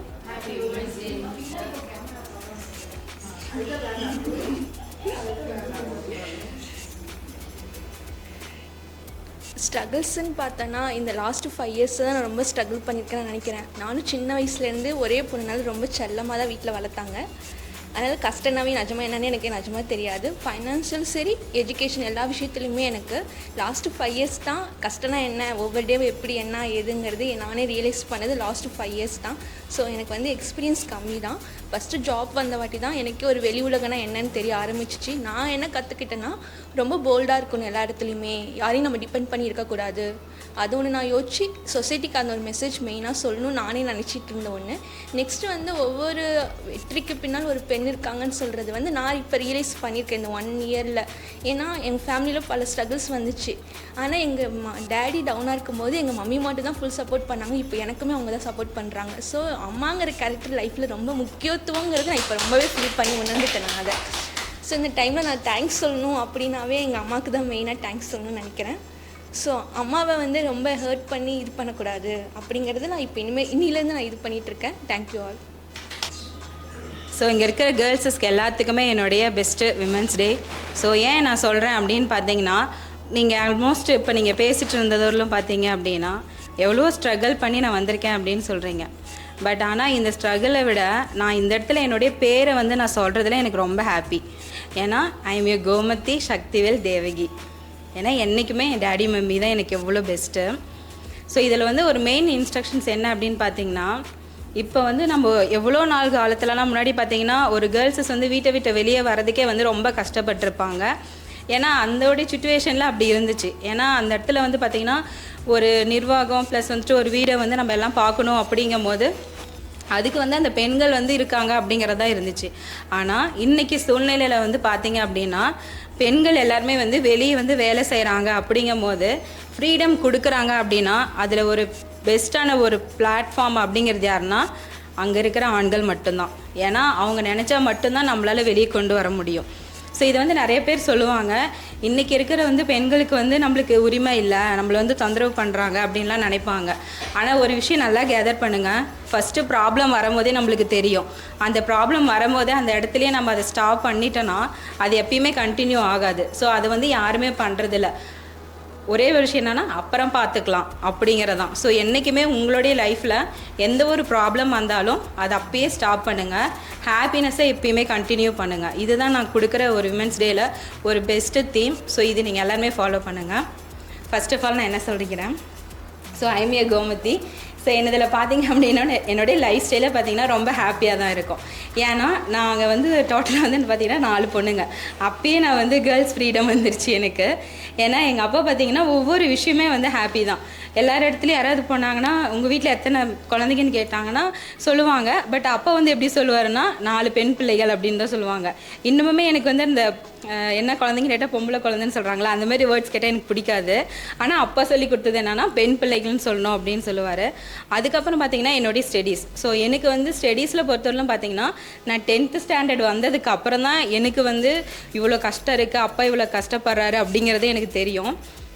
அதுக்கப்புறம் பார்த்திங்கன்னா நான் +1 ஜாயின் பண்ணி அந்த அட்மிஷனுக்காக அவர் பண்ண வேலை எல்லாமே வந்து பார்த்திங்கன்னா ஒவ்வொரு விஷயமும் பார்த்திங்கன்னா எனக்கு ரொம்ப பிடிச்சிருந்தது. எங்கள் அப்பா அந்தளவு எனக்கு ஹெல்ப் பண்ணார். அப்பா வந்து அப்போ என்ன சொன்னார்னா, நீ படிச்சுன்னா நம்ம வீட்டில் இருக்கீங்க எல்லாருமே படிப்பாங்க அப்படின்னு சொன்னாங்க. ஸோ அதுக்கப்புறம் நான் அந்த ஒரு விஷயம் தான் என்னுடைய மைண்டில் இருந்துச்சு. நான் ஆக்சுவலாக பார்த்திங்கன்னா மேக்ஸில் வந்துட்டு என்னுடைய மார்க்கே 55 தான் 10th. நான் அவ்வளோதான் ஃபெயில் ஆயிடுவேன்னே நினச்சேன். ஆனால் எந்த கடவுள் செஞ்ச புண்ணியமோ அது பாஸ் பண்ணிட்டேன். அந்த 10th அப்புறம் நான் படிக்க ஆரம்பிச்சதே பார்த்திங்கன்னா எல்லாருமே இந்த கேர்ள்ஸ்க்கான ஒரு டேர்னிங் பாயிண்ட் அங்கேருந்து தான் ஆரம்பிக்கும் அப்படின்னு சொல்லுவாங்க இல்லையா. ஸோ அது என்னோட விஷயத்தில் அந்த 10th ஸ்டாண்டர்டில் தான் நடந்துச்சு. இப்போ நான் படித்து நான் வெளியே வந்தோன்னு பார்த்தீங்கன்னா என் பாப்பா 3 பேருமே எல்லாருமே டிகிரி ஹோல்டர் தான். எல்லாருமே வந்து எம்எஸ்சி பிஏ முடிச்சிருக்காளுங்க. இப்போ வந்து பார்த்திங்கன்னா எங்கள் வீட்டில் எங்கள் மாமா பொண்ணுங்க எங்கள் அத்தை பொண்ணுங்க எல்லாருமே இருந்தாங்கன்னா சித்தி சித்தப்பன் பொண்ணு எல்லாமே சொன்னாங்கன்னா அக்கா பாரு எம்ஃபில் வரலும் படிச்சிருக்கா அப்படி நான் அந்த ஒரு கான்செப்ட்லேயே அவங்க எல்லாத்தையுமே படிக்க வச்சு இப்போ அவங்க டிகிரி வரலும் வந்துட்டாங்க. இப்போ வந்து எங்கள் ஊரில் போயிட்டு இந்த ஃபேமிலியில் யார் படிச்சிருக்காங்க அப்படின்னு சொன்னால் எங்கள் அக்கா வீட்டு பொண்ணுங்க எங்கள் தம்பி வீட்டு பொண்ணுன்னு சொல்லும் போது இன்னமுமே எனக்கு ரொம்ப பெருமையாக இருக்கும். நம்மளால் வந்துட்டு அவங்க கண்டிப்பாக எல்லாம் படிச்சிருக்காங்க அப்படின்ட்டு தான். ஏன் அந்த ஒரு விஷயம் சொல்கிறேன் அப்படின்னா, ஃபஸ்ட்டுலாம் ஒரு டைமில் பார்த்தீங்கன்னா எல்லார் வீட்லேயும் பொண்ணுங்க படிக்க போகும்போது ஜஸ்ட் அந்த லவ் மேரேஜ் அப்படிலாம் போகும்போது ஸ்டாப் பண்ணிடுவாங்க. ஸோ அந்த ஒரு காரணத்துக்காகவே நம்ம நல்லா படித்தா தான் நம்ம வீட்டில் எந்த ஒரு குழந்தைங்களையும் படிக்க அனுப்புவாங்க அப்படிங்கிற அந்த ஒரு எனக்குள்ளே வந்த தீம் தான் அது. ஸோ அதனால் நான் கரெக்டாக படிச்சுட்டு இப்போ வந்து எம்ஃபில் வரலும் படிக்கிறேன் அப்படின்னா அதுக்கு ஒரே காரணம் எங்கள் அப்பா எங்கள் அம்மா மட்டும்தான். ஸோ எனக்கு வந்து எங்கள் மம்மி வந்து எப்படின்னா மம்மி கொஞ்சம் கஷ்டம் இருக்கும் தான். ஏன்னா எல்லா வீட்லேயும் பசங்க இல்லைன்னா ஃபீல் பண்ணுவாங்களா அந்தமாரி இருக்கும். ஆனால் என்றைக்குமே எங்கள் அப்பா ஒரு வார்த்தை கூட சொன்னதே கிடையாது. எவ்வளோ ஜாலி டைப் இருந்தாரோ அவ்வளோ ஜாலி டைப் கொடுத்து ஒரு என்ஜாய்மெண்ட்டு பீஸ்ஃபுல் மைண்ட் எல்லாமே கொடுத்தாரு. ஸோ லைஃப்பில் வந்துட்டு அவர் நல்லா படித்து ஒரு நல்ல நிலைமைக்கு வந்து அவர் கூட இருக்கணும் அப்படிங்கும்போது அவர் இல்லாமல் போயிட்டார். பட் இருந்தாலுமே அதுக்கப்புறமா ஒரு பேர் சொல்கிற மாதிரி தான் இருக்குது. இன்றைக்குமே நாங்கள் ஊருக்குள்ளே போனோம் அப்படின்னா கூட இந்த பிள்ளைங்களா இவங்க வீட்டு பிள்ளைங்களா நல்ல பிள்ளைங்க அப்படின்னு தான் சொல்லுவாங்க. ஸோ அந்த அளவு தான் என்னுடைய லைஃப் ஸ்டைல் இருந்துச்சு. ஸோ இப்போ இதை தாண்டி என் அப்பா இல்லாத இடத்த யார் ஃபுல்ஃபில் பண்ணுறான்னா மை ஹஸ்பண்ட் தான். ஸோ உண்மையாலுமே பார்த்தீங்கன்னா ஒரு கிரேட்டஸ்ட் பர்சன் தான் அவர். இன்னமும் வந்து ஒரு ஹஸ்பண்டாக இருக்கிறத தாண்டி ஒரு ஃப்ரெண்ட்லியாக எல்லாமே இருப்பார். ஆக்சுவலாக பார்த்தீங்கன்னா இப்போ நான் எங்கள் கம்பெனிக்கு வந்துட்டு கோயம்புத்தூருக்கு ஒர்க் ஷாப்லாம் போயிருக்கேன் இல்லையா. ஸோ அந்தமாரி அந்த டேஸில் நான் போகல. நான் ஒரு டைம் யோசிச்சிருக்கேன், நம்ம எப்படி தனியாக விடுறாரு, இவர் கொஞ்சம் கூட பயம் இருக்காதா அப்படின்னு. ஆனால் அந்த இடத்துல வந்து என் அப்பாவே பார்த்த மாதிரி தான் அவர்கிட்ட பண்ணுடா நல்ல விஷயந்தான், உனக்கான ஒரு இதுதான் மோட்டிவ் அப்படின்னு தான் எனக்கு கொடுத்து அனுப்பியிருக்காரு. அப்படிங்கும்போது நான் யோசித்தேன், ஸோ எனக்கு எந்த அளவு அவர் கொடுத்துருக்காரு அப்படின்ட்டு. ஸோ நான் நிறைய விஷயம் அதை நினைக்கிறது அதுதான். நம்மளுக்கு வந்துட்டு இவங்க நம்மளை இப்படி இருந்து துரோகம் பண்ணிட்டாங்க ப்ளஸ் வந்து இந்த ஸ்ட்ரகிள்லேருந்து வரேன் அப்படின்னு நினைக்காதீங்க. உங்களுக்கு கண்டிப்பாக ஒரு இடத்துல வந்து ஒரு மைனஸ்னு ஒன்று கண்டிப்பாக தெரியும். அது தெரிஞ்சிச்சுன்னா கண்டிப்பாக அதை விட்டுட்டு வெளியே வந்துடுங்க. அது பின்னாடியே நீங்கள் போனீங்கன்னா மட்டும்தான் உங்களுக்கான அந்த அடிகள் பல விதிகள் ப்ராப்ளம்ஸ் எல்லாமே வரும். அதனால் அதை மட்டும் கரெக்டாக நீங்கள் கொண்டு வாங்க. இன்னொரு விஷயம் பார்த்தீங்க அப்படின்னா, உங்களுக்காக நீங்கள் ஒரு மோட்டிவ் எடுத்துக்கோங்க. என்ன மோட்டிவ் எதுலேருந்து வரும் அப்படின்னு எடுத்துக்கிட்டிங்கன்னா, உங்கள் வீட்டு பக்கத்துலேயே இருக்கலாம், இல்லைனா உங்களுக்கு நிறைய சோஷியல் மீடியாவில் இருக்கவங்க எல்லாருமே இருப்பாங்க, அவங்களெல்லாம் கேதர் பண்ணுங்கள். நம்மளுக்கு வந்து ப்ராப்ளம் இருக்குது அப்படின்ட்டு அதிலே டவுன் ஆகாமல் இருந்துடாதீங்க. நம்மளோட எக்ஸாம்பிள் சொல்கிறேன் பாருங்கள். என்னடா இந்த அக்கா இவெல்லாம் சொல்கிறாங்களே அப்படின்னு நினச்சிக்காதீங்க. அருந்ததி பட்டாச்சாரியா கேள்விப்பட்டிருக்கீங்களா? அவங்க வந்துட்டு நம்மளுடைய ஒரு முதலமைச்சரோடைய லீடரில் இருந்தாங்க. ஸோ ஆக்சுவலாக அவங்களாம் பார்த்திங்கன்னா நிறைய ப்ராப்ளம் சாட்டிஸ்ஃபைல தான் பண்ணியிருங்க. இப்போ பார்த்திங்கன்னா நிர்மலா சீதாராமன் மேம் இருக்காங்கல்ல, ஆக்சுவலாக அவங்க வந்து நிறையா நம்மளுக்கு வந்து இதெல்லாம் ரூல்ஸ் எல்லாம் போட்டாங்க, அதனால் அப்படி நினைக்கிறோன்னு. ஆனால் அந்த இடத்துல அந்த ஒரு பெண் வந்து அந்த இடத்துல பேசுகிறாங்க அப்படின்னா, அத்தனை கேர்ள்ஸஸ் பாய்ஸஸ்லாம் இருக்கும்போது பேசுகிறாங்கன்னா அவங்களுக்கான அந்த ஒரு தீம் என்ன, அவங்க எப்படி அந்த இடத்துக்கு போனாங்க, அந்தமாரி நாம் இருக்கணும்ல அப்படிங்கிறத மட்டுமே பேசுங்க. அதை மட்டுமே உங்களை தான் வளர வைக்க முடியும். என்றைக்குமே அது கீழே நம்ம டவுன் ஆகணும் அப்படின்னு நினைக்காதீங்க. அதேமாரி பார்த்தீங்க அப்படின்னா நிறைய பேர் ஹேண்டிகேப்பாக இருக்காங்க, ஆனால் அவங்களாம் இன்னளவுமே வந்து என்ன பண்ணுறாங்க, சாதிச்சுட்டு தான் இருக்காங்க. அந்தமாரி நிறைய மோட்டிவேஷனாக ஒவ்வொன்றும் எடுத்துகிட்டு உங்களுடைய லைஃப்பை வந்து மாற்றுங்க. ஏன்னா நான் ஏன் சொல்கிறேன்னா, உங்களுக்கு இருக்கிற இந்த 24 மணி நேரத்தில் நீங்கள் ஒரு 2 மணி நேரம் வச்சு இதனால் உட்காந்துட்டோம் அப்படின்னா உங்கள் லைஃப் அதில் போயிடும். அது தூக்கி தூரம் போட்டு அடுத்தது என்னவோ அதை மட்டும் பாருங்கள். இதுதான் நம்மளுடைய லைஃபுக்கு வந்து உகந்ததாக இருக்கும். ஏன்னா இப்போ நான் வந்துட்டு பாரதிதாசன் கவிதை சொன்னார், திருக்குறளில் பெண்களுக்கான அதிகாரங்கள்லாம் இருக்குது அப்படின்னு நான் சொன்னேன்னா, இதெல்லாம் நம்ம மனசுக்கு வந்து எடுத்துக்காது. இந்த இருக்கிற கரண்ட் சுச்சுவேஷனில் என்னவோ அதுதான் இருக்கும். ஸோ உங்களுக்கு தெரிய வேண்டியது என்னென்னா, எந்த ப்ராப்ளம் வந்தாலும் அது நின்று ஃபேஸ் பண்ணணும்னு நினைங்க. பட் ஆனால் பழசு எதுவுமே மறந்துடாதீங்க. அதுதான் நம்மளை ஊக்குவிக்கும், நம்மளையும் வாழ வைக்கும். சரிங்களா? அதனால் அது எப்பயுமே ஃபாலோ பண்ணுங்கள். அப்புறம் இன்னொரு விஷயம், எனக்கு இந்த வீடியோ வந்து போட்டிங்களே ரொம்ப ரொம்ப எனக்கு ஹாப்பியாக இருந்துச்சு. நான் நிறையா வந்துட்டு ஃபஸ்ட்டு கிருஷ்ணபிரி சிஸ்டர் ஃபோட்டோ வரும்போது அடுத்த எக்ஸிட்டிங் நான் எப்படி வருவேன் அப்படின்னு நான் கொஞ்சம் யோசிச்சிட்டேன். பட் நல்லா இருந்துச்சு சார், எனக்கு ரொம்ப தேங்க்யூ. ஃபர்ஸ்ட் ஆஃப் ஆல் உங்களுக்கு தான் நான் ரொம்ப ரொம்ப தேங்க் பண்ணேன். ஏன்னா இந்த வீடியோ ப்ளஸ் அந்த லைன் எல்லாமே ரொம்ப அட்ராக்டிவாக இதாக இருந்துச்சு. அதேமாரி இந்த செலிப்ரேஷனும் எனக்கு ரொம்ப பிடிச்சிருந்து சார். ஏன்னா காலேஜ்லாம் பார்த்திங்கன்னா நாங்கள் வந்து கேர்ள்ஸுக்காக செலிப்ரேட் பண்ணுவோம், அதில் ஒரு விதம் தான் இருக்கும். பட் ஆனால் எல்லாருமே ஒர்க்குக்கு ஓடிடுவோம். ஆனால் இது வந்து பார்த்திங்க அப்படின்னா எனக்கான ஒரு வாய்ப்பு வந்து இதில் கிடச்சிது. அதையும் நான் நல்லா யூஸ் பண்ணணும், எனக்கு சந்தோஷமாக பண்ணிக்கணும் ஒரு ஆசை. அதேமாரி பார்த்திங்கன்னா என்னுடைய லைஃப்பில் பொறுத்தவரையிலும் ஸ்ட்ரகிள்ஸ் இருந்துச்சு தான். பட் ஆனால் நான் எதையுமே வந்துட்டு நான் இருந்துச்சு அப்படின்னு நான் சொல்ல விரும்பலை. அது எல்லாமே நானே மாற்றிக்கிட்டேன் ஒவ்வொரு விஷயத்துலையுமே. அதேமாரி தான் உங்களுடைய லைஃப்லையும் எல்லாமே மாற்றிக்கோங்க, நல்லதாகவே இருக்கும், நல்லதாகவே அமையும். பாய்ஸ் இந்த இன்ஸ்ட்ரக்ஷன்ஸ் வந்து கேர்ள்ஸுக்கு மட்டும் கிடையாது, உங்களுக்கும் தான் லைஃப்பில். சரிங்களா சூர்யா? அதனால் கண்டிப்பாக எல்லாருமே அதை மாற்றிக்கோங்க. இதே தான் உங்களுக்கும். சரிங்களா? ஸோ எவ்வளோ தூரம் போனாலும் இல்லை சார், தெரியல லைஃப்பில் தெரியல சார். அதனால் எல்லாமே கண்டிப்பாக ஃபாலோ பண்ணுங்கள். உங்களுக்கும் நல்லோடைய ஃப்யூச்சர் இருக்குது அப்படின்னா எந்த ஒரு ப்ராப்ளத்தையும் வந்துட்டு அதை அப்படியே எடுத்துக்காதீங்க. சரிங்களா? Thank you so much. இது என்னோட இது இல்லை, எல்லாருமே சேர்ந்து யார் அதிகமாக இருக்க வந்திருக்காங்களோ அவங்க தான். ஓகே, ஆல் தி பெஸ்ட்மா. Happy women's day. ஒரு 2 லைனராக 1 லைனர் இவ்வளோ 2 லைனராக சொல்லணும்னா என்ன அட்வைஸ் கொடுப்பீங்க? ஸோ நான் எல்லா விமன்ஸ்க்குமே நான் சொல்கிற ஒரே ஒரு பாயிண்ட் என்ன அப்படின்னு பார்த்தீங்க அப்படின்னா, உங்களுக்கான டைம் வந்து இதுதான் அப்படிங்கிறத நீங்கள் கரெக்டாக புரிஞ்சுக்கோங்க. லைட்டாக ஆயிடுச்சு, அதனால் கரெக்டான டைம் தான். சரிங்களா? ஸோ அந்த டைமில் உங்களுக்கு எது பெஸ்ட்டாக தோணுதோ அதை கண்டிப்பாக பண்ணுங்கள். பட் அது உங்களுக்கு தப்புன்னு தெரியும் போது அதுலேருந்து மாற்றிக்கோங்க. சரிங்களா? அது நீங்கள் இதுதான் நம்மளுடைய லைஃப், இதிலே போகணும் அப்படின்னு நினச்சிடாதீங்க. அதை விட உங்களுக்கு ஒரு பெரிய ஃப்யூச்சர்ஸ், நல்ல ஒரு பிரைட்னஸ் அது இருக்குது. அதை மட்டும் நீங்கள் கண்டுபிடிச்சிட்டிங்க அப்படின்னா கண்டிப்பாக உங்களுக்கு இந்த யூனிவர்ஸே அது உங்களுக்கு கொடுக்கும். அதை மட்டும் நீங்கள் எப்பயுமே நினச்சிக்கோங்க. ஹாப்பி உமன்ஸ் டே. இந்த டே வந்துட்டு ஒரு ஸ்பெஷல் டேவாக நம்ம கன்சிடர் பண்ணுறோம். பொதுவாக வந்து நம்ம எல்லாருமே நினைப்போம், இப்போ மதர்ஸ் டேனா அந்த டே மட்டும் பண்ணணுமா, உமன்ஸ் டேனா அந்த ஒரு நாள் தான் எங்களுக்கு அப்படின்னு கேட்போம். இப்போ இதுக்கு என்ன மீனிங் அப்படின்னா, அந்த ஒரு நாள் வந்து அவங்களுக்கு ஸ்பெஷல் டே அப்படின்ட்டு. பொதுவாக எல்லா விஷயத்தையுமே வந்துட்டு எல்லா நாளும் பண்ணோம் அப்படின்னா அது ஒரு சாட்டிஸ்ஃபேக்ஷன் கொடுக்காது. அந்த ஒரு நாள் அதை பண்ணால் தான் நல்லாயிருக்கும். ஒரு பர்த்டே கூட அந்த ஒரு நாள் நம்மளுக்கு ஒரு ஸ்பெஷலான டே. ஒரு பொங்கல்னால் அந்த டே ஒரு ஸ்பெஷலான டே. அதனால் எல்லா நாளும் பொங்கல், எல்லா நாளும் மதர்ஸ் டே அப்படி பண்ணால் அதுவே ஒரு போரிங் ஆகிடும். அம்மாட்டே போயிட்டு இவங்ககிட்டே போயிட்டு டெய்லியுமே நம்ம பேசிட்டு இருக்க மாட்டேன், இல்லை நீ தான் எனக்கு முக்கியமான, அவங்களுக்கே ஒரு போரிங் ஆகிடும். அதனால் ஏதாவது ஒரு நாள் அதை நம்ம ஸ்பெஷல் டேவாக கன்சிடர் பண்ணுறோம். அதனால் இந்த ஒரு நாள் பண்ணனால உமன்ஸை ரெஸ்பெக்ட் பண்ணல அப்படிங்கிற அர்த்தம் கிடையாது. அதனால் இந்த ஒரு நாள் அப்படிங்கிறது ஒரு உமன்ஸ் டேக்கான ஒரு ஸ்பெஷல் டேவாக நம்ம கன்சிடர் பண்ணுறோம். இப்போ இந்த நாள் செலிப்ரேட் பண்ணுறதுக்கு நிறையா ரீசன்ஸ் இருக்குது நம்மளுக்கு. அதாவது முதல் ரீசனே பார்த்தோம் அப்படின்னா ஒரு அடக்குமுறையோடு இருந்தது தான் வந்து நம்ம சமூகமே. அது வந்து எல்லாத்துக்கும் தெரிஞ்ச ஒரு விஷயம் தான். ஹிஸ்ட்ரி நம்ம வந்து பின்னாடி போய் பார்க்கும்போது பார்த்தோம் அப்படின்னா ஒரு அடக்குமுறையோடு இருந்த சமூகம் தான். ஒரு பெண்கள் அப்படின்னாவே வெளியே ஆண்களை பார்க்கவே கூடாது அப்படிங்கிற சமூகத்தில் தான் நாம் வந்து இருந்து வளர்ந்த காலங்கள். ஏன்னா இப்போ நான் இருந்த ஒரு 15 வருஷமே நான் அப்படி தான் இருந்தேன். பெண்கள் ஆண்கள்லாம் நாங்கள் பிரித்து தான் வந்து காலேஜ் ஸ்கூல்லாம் நாங்கள் படித்தோமே. ஒரு பெண்கள்னால் பேசக்கூடாது அப்படின்னு ஒரு ஸ்ட்ரிக்டான காலகட்டத்தில் ஒரு 15 வருஷத்துக்கு முன்னாடி அப்படி இருந்துச்சு. அப்போ நீங்கள் 20-30 வருஷத்துக்கு முன்னாடிலாம் யோசிச்சு பாருங்கள். இப்போ நாங்களாம் பார்த்தோன்னா ஒரு பொண்ணுகிட்ட பேசுனா அது பெரிய விஷயமா இருக்கும். அவ்வளோ சீக்கிரம் பேச விட மாட்டாங்க. அப்படியே பேசினா அதுக்கு கடுமையான தண்டனை கொடுப்பாங்க ஸ்கூல் காலேஜ்லாம். அந்த மாதிரி பேசவே கூடாது அப்படின்னு ஒரு இதில் தான் நம்ம இருந்தோம். அதே மாதிரி வந்துட்டு இப்போ இன்னும் ஸ்டில் டேட்டுக்கு இப்போ செகண்ட் மேரேஜ்லாம் வந்துட்டு விடோவாக இருக்கவங்க பண்ணக்கூடாதுங்கிற சட்டத்திட்டங்கள்லாம் இன்னமும் ஒரு சில பேர்லாம் ஃபாலோ பண்ணுறாங்க. செகண்ட் மேரேஜ் பண்ணக்கூடாது அப்படிங்கிறது இன்னமும் ஃபாலோ பண்ணுறாங்க. பட் அப்பையிலேருந்தே வந்துட்டு அந்த பிரச்சனைலாம் வந்து இருந்துச்சு.